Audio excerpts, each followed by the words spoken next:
ভিতরে একজন যাইও ভিতরে ভিতরে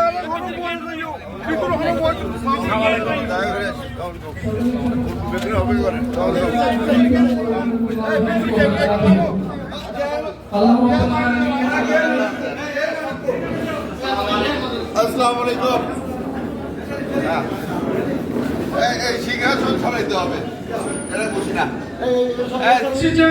সবগুলো প্রার্থীর মধ্যে শ্রেষ্ঠ প্রার্থী, সবগুলো প্রার্থীর মধ্যে বিজয়ী প্রার্থী হচ্ছেন আমাদের জন্য জনমন্ত্রী নেতা জনাব মোহাম্মদ কাদের চৌধুরী।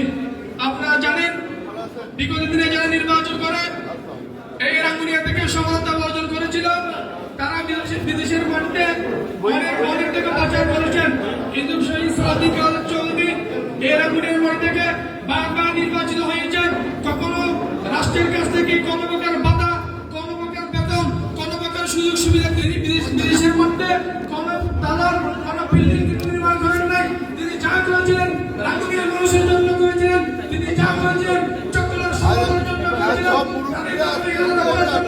জননেতা মোহাম্মদ কাদের চৌধুরীকে 12 ফেব্রুয়ারি ভোট দিয়ে আপনারা বিপুল ভোটে বিজয়ী করবেন। উনি যদি বিপুল ভোটে বিজয়ী হয় তাহলে উনি প্রথম সারির একজন মন্ত্রী হবেন। আমরা রাঙ্গুনিয়ার মানুষ একজন মন্ত্রী বাবা, যদি আমাদের ভোটগুলো ভাগ হয়ে যায়, আপনার কিছু দাঁড়ি পাল্লায় চলে যায়, কিছু মন্ত্রী চলে যায়, তাহলে সেটা আমাদের জন্য একটু মাইনাস পয়েন্ট হবে। আমি সকলকে অনুরোধ করবো, ভুল বুঝবেন না, সম্যকে মূল্যায়ন করবেন। রাস্তায় সন্তান তিনি আমাদেরকে দেওয়ার জন্য এসেছেন, আমাদের কাছ থেকে কোনো কিছু নেওয়ার জন্য আসেন নাই।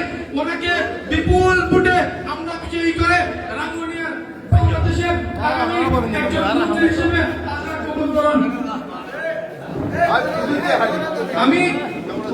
আমরা একটা স্মৃতি আপনাদের সামনে উপস্থাপন করতে চাই। আমি বিভিন্ন মসজিদের মধ্যে যখন খতনা তারাবি আসি, ইমামের খতনা তারাবি মানে হাদিস নিয়মের দায়িত্ব নিয়ে থাকি। বিভিন্ন মসজিদে যখন ইমামের নিয়োগ দেয়, আমাকে বিভিন্ন ভাবে দায়িত্ব নিয়ে ভালো খবর সামনে। আমি একটা মসজিদের দায়িত্ব নিই। আসসালামু আলাইকুম। আমি একটা মসজিদের মধ্যে মসজিদ নিয়েছিলাম। মসজিদের সাথে মসজিদ কমিটির সাথে কথা ছিল 6 মাস পর 2000 টাকা বেতন বাড়াবে। কতটা লক্ষ্য করবেন? 6 মাস পর 4 বছর হয়ে গেছে, ওই মসজিদের মসজিদের ইমাম পারে।